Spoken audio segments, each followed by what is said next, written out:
Selamat datang di video penjelasan membuat WBS atau Work Breakdown Structure sebagai bagian dari materi manajemen proyek atau pengelolaan proyek, topik manajemen cakupan proyek ya.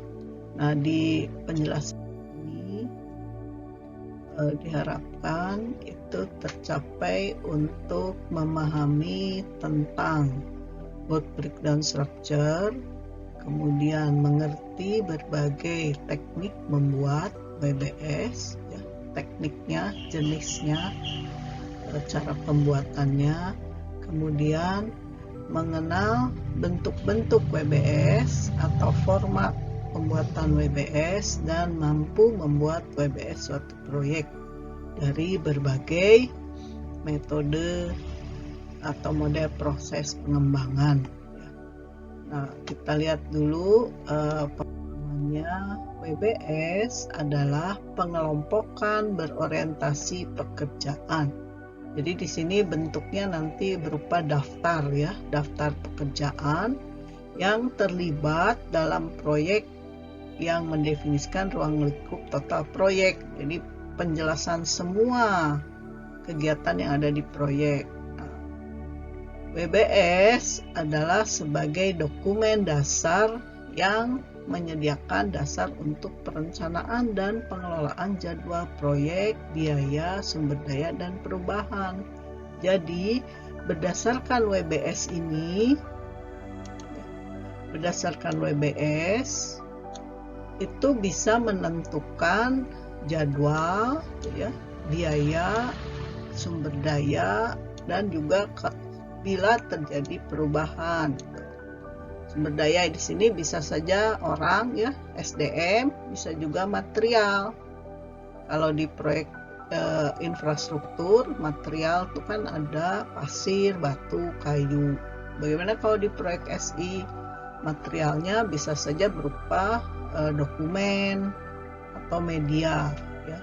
Nah, selanjutnya WBS juga menggambarkan dekomposisi. Dekomposisi itu membagi hasil proyek menjadi bagian-bagian yang lebih kecil. Jadi dari nama proyek ya, dari yang global menjadi lebih kecil. Paket pekerjaan adalah task. Jadi hasil di dalam WBS itu bentuknya berupa task ya. Task atau tugas di level terendah WBS yang digunakan manajer proyek untuk memantau dan mengendalikan proyek. Itu penjelasan WBS-nya.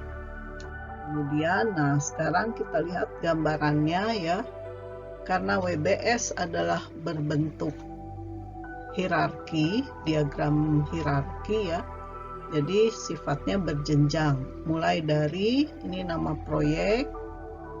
Nah, proyek kalau misalkan kita mengacu ke siklus hidup pengembangan ya tentunya di dekomposisi diuraikan menjadi tahapan dulu ya. Tahapan sini elemen pekerjaan yang diharapkan. Tapi di sini belum disebutkan durasi ya, karena kita bukan membuat jadwal, tapi nantinya dipakai untuk menentukan jadwal, biaya, sumber daya. Nah, dari setiap tahap, kalau di sini activity ya, diuraikan menjadi pekerjaan atau kegiatan sampai rinci.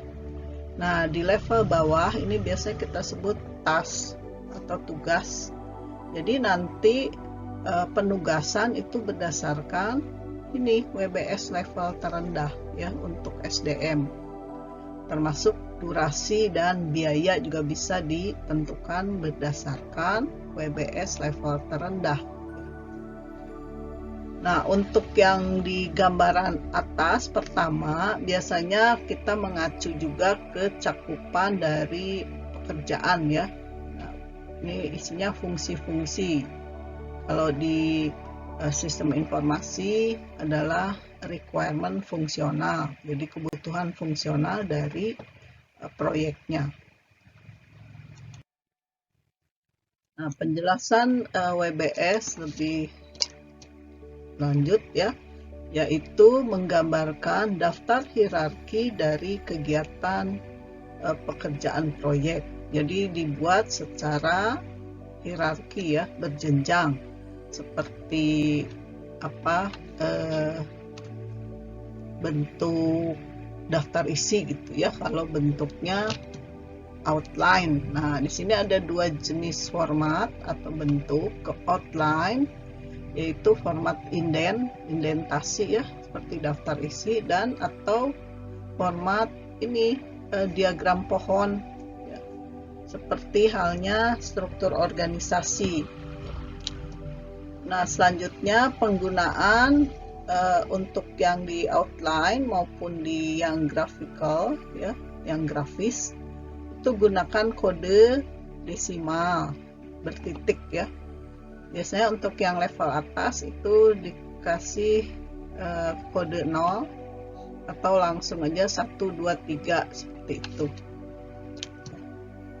Nah, termasuk di dalam penyusunan WBS harus juga termasuk tahapan pengembangan, kegiatan manajemen, dan tas-tas pendukung lainnya, seperti misalkan penyerahan, penandatanganan. Kalau di awal manajemen mungkin ada perencanaan ya, persiapan, pembuatan project charter dan seterusnya, di luar yang kegiatan atau tahapan eksekusi yang mengacu kepada model proses. Kemudian harus juga berisi hubungan ya, artinya urutan kegiatan satu sama lain, meskipun pelaksanaannya di sini mana yang duluan mana yang belakangan itu tidak tergambarkan ya. Nah, di sini kan tidak menggambarkan dulu durasi dan keterkaitan antar kegiatan dengan lainnya. Nah, strukturnya akan berbentuk seperti ini. Jadi ada level manajerial, itu biasanya di atas ya. Nah, ini untuk level teknis, ini yang berikutnya. Ini menggambarkan ke pengembangannya ya. Nah, jadi 3 teratas itu bisa juga digambarkan oleh pelanggan, jadi pihak manajemen ya, sebagai bagian request for proposal. Jadi bagian dari proposalnya lah di sini ya. Nah, ada lagi level yang mungkin bisa diaplikasikan ya untuk pemakaian lain. Jadi penjelasan tentang otorisasi, tentang anggaran, tentang jadwal, atau juga bisa mengikuti siklus hidup proyek untuk yang di gambaran WBS seluruhnya. Nah, di sini contoh yang bentuk chart ya, seperti struktur organisasi. Ini ada misalkan membuat situs web dari perusahaan retail ya. Terus ini yang tahap pertama manajemen proyek, kedua pengumpulan requirement, ketiga analisis dan perancangan, keempat membangun websitenya, software websitenya, kelima melakukan pengujian. Nah, kemudian di breakdown ini, di dekomposisi ya. Untuk kegiatan 4, ini ada merancang HTML dan seterusnya. Jadi ini rangkaian kegiatan rincian dari yang 4. Nah, rincian yang ketiga gimana, dibuat lagi. Jadi masing-masing memiliki jadi yang bentuk diagram WPS-nya contohnya seperti ini ya. Kemudian untuk yang outline, nah bentuknya begini, jadi mirip daftar isi, identasi dengan ditambahkan kode angka desimal. Itu di format. Sedangkan jenis, nah kalau jenis itu adalah keterangannya atau teksnya ya. Ada yang proses, ya dikenal juga sebagai berorientasi aktivitas. Ya, contohnya ya di sini isi proses seperti contoh tadi ya. Nah, biasanya dipakai oleh manajer proyeknya. Kemudian ada tipe produk. Ini biasa dikenal sebagai berorientasi entitas. Jadi ke produk-produknya. Ya. Biasanya dipakai oleh manajer rekayasa atau tim pengembang ya. Nah itu. Tapi untuk kebutuhan ke arah manajemen pelanggan, biasanya yang dipilih model proses atau untuk kemudahan pemahaman juga ya. Nah, jadi jarang dibuat yang model produk kecuali di tim kecil proyeknya. Ada yang jenis ketiga yaitu bentuk hibrid, itu gabungan. Ya, di sini tidak biasa ya, jarang digunakan, tapi mungkin saja ada yang memakai model ini gabungan. Jadi ada sebagian proses ya, sebagian lagi produk tuh. Kalau untuk formal harus dipilih salah satu. Untuk teknis ya mungkin saja dari yang bentuk proses kemudian nanti dibuat alternatifnya yang bentuk produk ya di penjelasan lainnya, misalkan judulnya proses, bawahnya produk. Nah itu jadi bentuk hibrid tergantung dari kesepakatan ya. Nah, contoh WBS ini untuk yang berorientasi produk, misalkan proyeknya membuat intranet ya, jaringan lokal berbasis internet. Nah, di sini karena intranet bentuknya kan nanti menyerupai situs ya. Jadi berbasis web itu kebanyakan produk rancangan yang akan dibuat. Jadi sini produk-produknya, rancangan webnya, rancangan halamannya, mulai dari home ya. Kemudian ada halaman untuk pemasarannya, promosi ya. Ada halaman untuk penjualannya. Jadi produk-produk. Nah di bawahnya juga nantinya isinya ya produk. Kemudian yang ini contoh lain untuk contoh lain untuk yang berorientasi produk ya, bentuk diagram ya sama dengan WBS. Nah isinya adalah ini produknya, misalnya monitor, kemudian keyboard dan seterusnya. Jadi berdasarkan produk ya, ini unit utamanya, misalkan CPU-nya apa saja, rangkaian komponennya. Proyeknya membuat komputer atau merakit. Kemudian untuk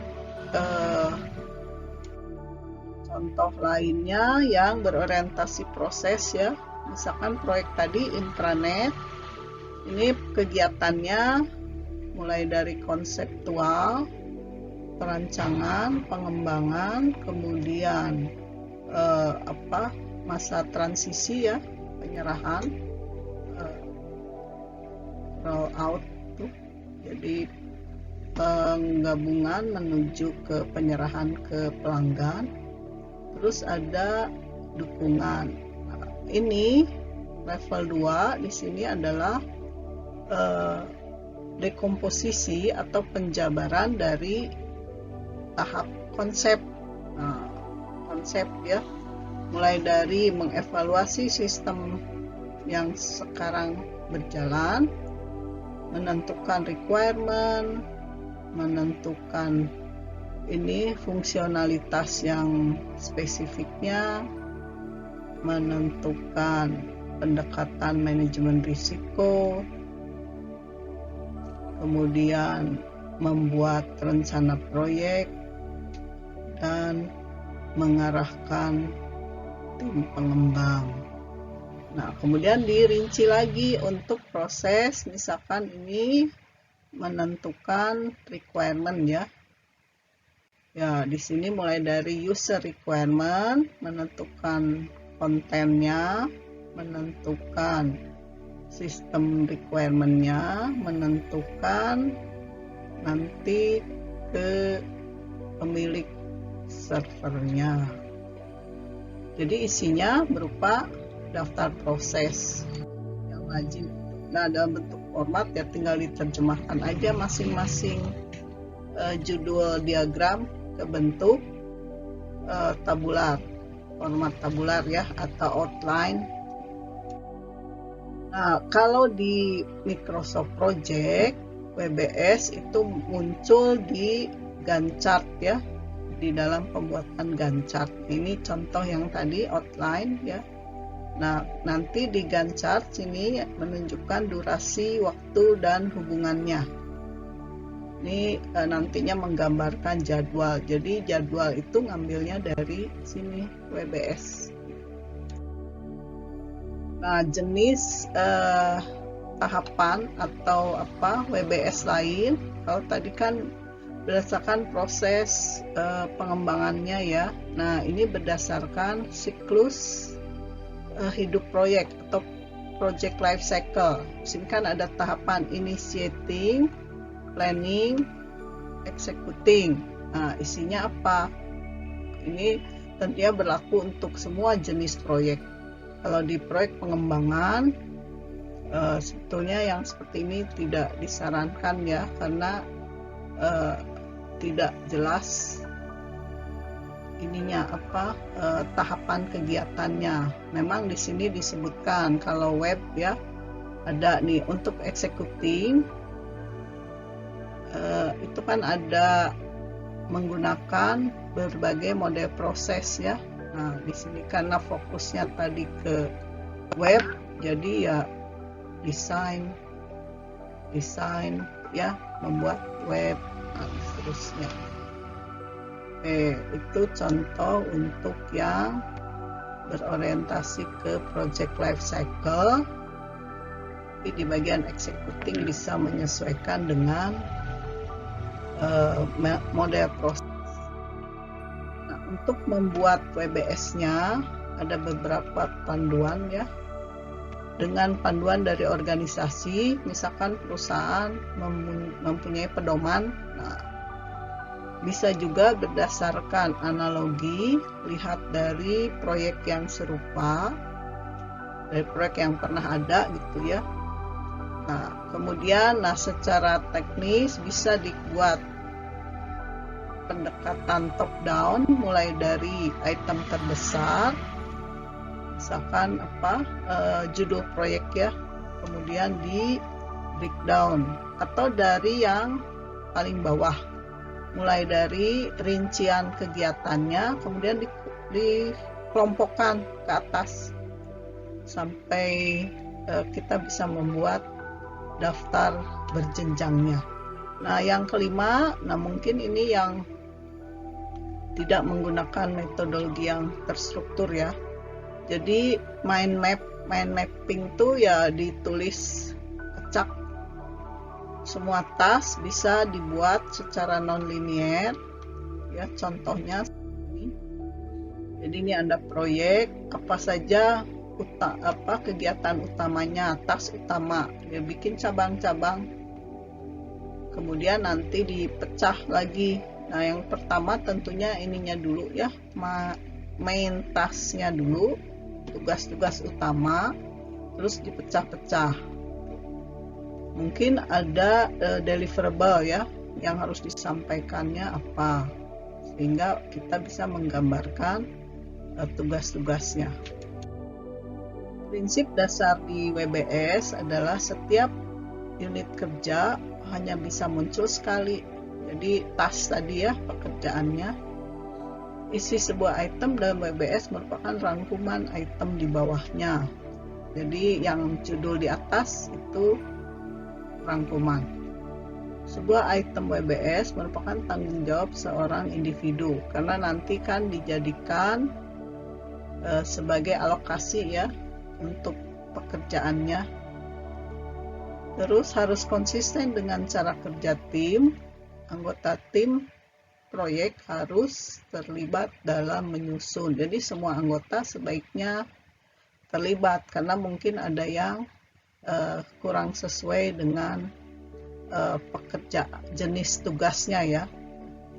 Tiap item harus terdokumentasi untuk memastikan pemahaman yang akurat tentang SOW. SOW ini scope of work, jadi ruang lingkup dari pekerjaan proyeknya. Biasanya hampir sama dengan project charter ya.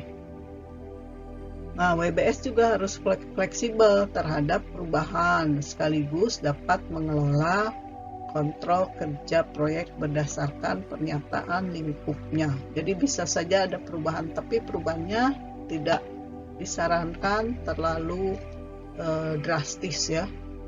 Kalau beda berarti ya proyeknya harus diubah kalau sangat signifikan perbedaannya. Nah, di dalam PMBUK juga disebutkan di manajemen lingkup proyek itu ada penjelasan tentang kamus WBS ya, dan yang akan mempengaruhi scope baseline-nya. Kamus WBS adalah dokumen yang berisi informasi detail dari setiap WBS. Jadi di kamus WBS setiap task dengan kodenya itu dirinci deskripsinya ya kalau mau lengkap, karena dokumennya harus sendiri. Nah, kedalaman di sini kedetilan ya, kelengkapannya tergantung dari tim proyek, asalkan memberikan pemahaman bagaimana pekerjaan-pekerjaan yang dilakukan dan dapat dijadikan acuan jika ada orang lain yang menggantikan pekerjaannya. Jadi terutama nanti untuk alokasi SDM. Nah, ada juga disebutkan ya, karena PBS kan harus terkait dengan scope baseline, project scope statement, jadi pernyataan scope untuk proyek yang sudah disepakati kedua belah pihak, pelanggan dan pengembang, itu harus berisi WBS yang berkaitan dengan proyeknya, scope-nya ya. Jadi WBS di sini harus disepakati dan nanti dimasukkan ke dalam scope baseline. Scope baseline ini adalah yang menjadi dasar untuk pekerjaan proyek. Jadi dijadikan dasaran ya, atau perencanaan scope-nya. Tinggal nanti dimonitoring, dikontrol apakah sesuai atau tidak. Nah, itu WBS. Contoh yang diagram ini, misalkan tasnya seperti ini ya, tas utama. Nah, digambarkan ada 6 kan ya. Terus di breakdown masing-masing, misalkan hasil kopinya buat layout, periksa ejaan, kemudian baca ya, terus baru dijilid kopinya. Nah, untuk contoh misalkan lagi contoh kasus ya, misalkan suatu proyek pengembangan SI, katakanlah proyek A, menggunakan metodologi waterfall dalam penyelesaiannya. Nah, buatkan WBS-nya jika proyek diawali dengan persiapan dan diakhiri dengan penyerahan hasil. Artinya apa ini? Di pelaksanaannya menggunakan waterfall, tapi diawalinya dengan persiapan dan diakhiri dengan penyerahan hasil. Nah, jawabannya kita asumsikan untuk persiapan itu apa sih? Persiapannya adalah kegiatan yang berhubungan dengan perencanaan. Isinya bisa aja proposal dan perjanjian. Nah, tahapan waterfall yang dipakai apa? Di sini disebutkan mulai persiapan, jadi awalnya harus ada persiapan dan diakhiri oleh penyerahan hasil, berarti harus diakhiri nanti oleh penyerahan hasil di WBS-nya ya. Nah, untuk waterfall-nya kita pakai ini. Jadi rinciannya tahapan awal ini kan persiapan, ini waterfall ya, analisis, perancangan, konstruksi, implementasi, dan diakhiri oleh penyerahan hasil. Kemudian di breakdown, ini contoh pakai outline ya, persiapan isinya apa? Tadi kan membuat proposal, membuat kontrak perjanjian, ini bisa aja oleh tim manajemen ya di pelanggan. Di analisis biasanya mulai dari mengumpulkan data atau menentukan requirement ya. Mengumpulkan data caranya apa? Misalkan di sini pakai wawancara, ada observasi dan pengambilan contoh, terus pengumpulan dokumen. Di sini belum ada ya waktunya.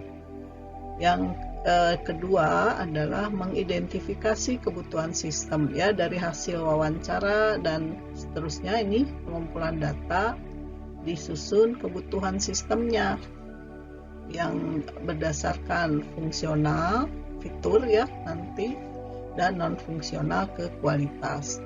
Yang ketiga analisis dan pemodelan proses, karena di analisis sistem nih biasanya kita mulai memodelkan tuh menggambar diagram ya, proses dan data. Kalau sudah ketahuan mau pendekatan objek atau terstruktur ya langsung saja ada turunannya 231, misalkan membuat DFD atau membuat use case, 232 membuat diagram ER atau membuat kelas diagram tuh ya, atau dan membuat activity diagram kalau pakai UML atau objek.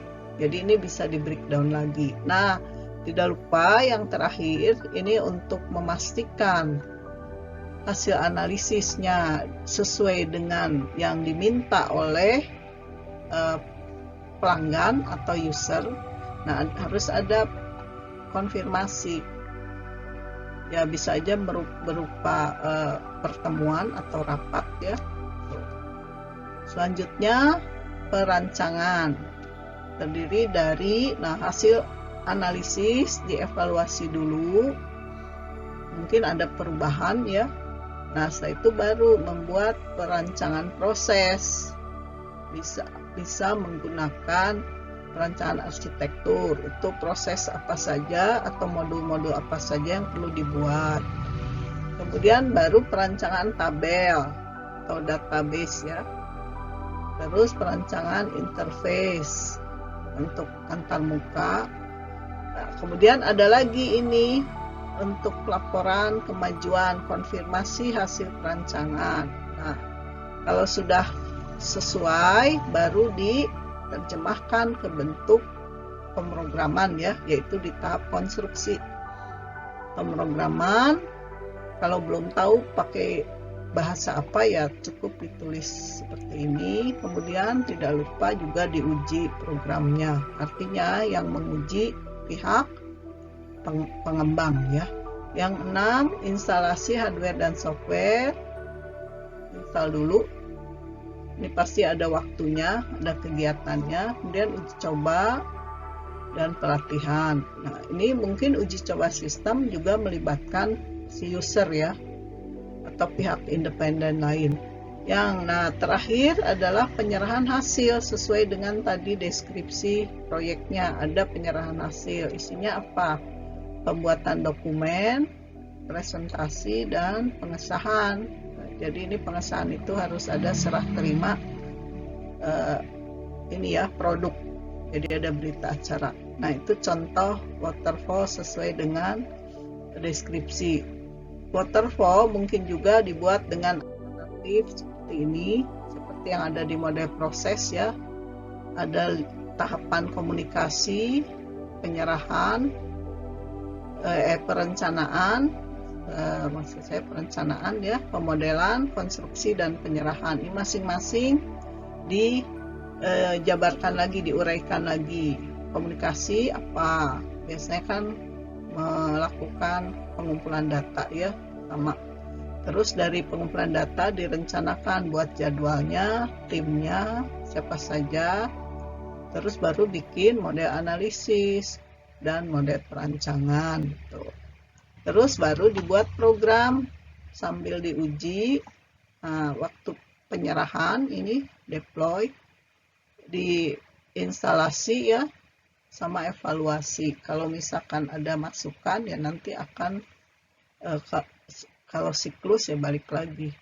Tapi kalau di sini kan setelah evaluasi ya selesai, apakah proyeknya diterima atau tidak. Ya, demikian contoh dari kasus pembuatan WBS ya. Nah, sekarang silakan ini kerjakan, buat latihan 1, ada dan latihan 2. Tuh.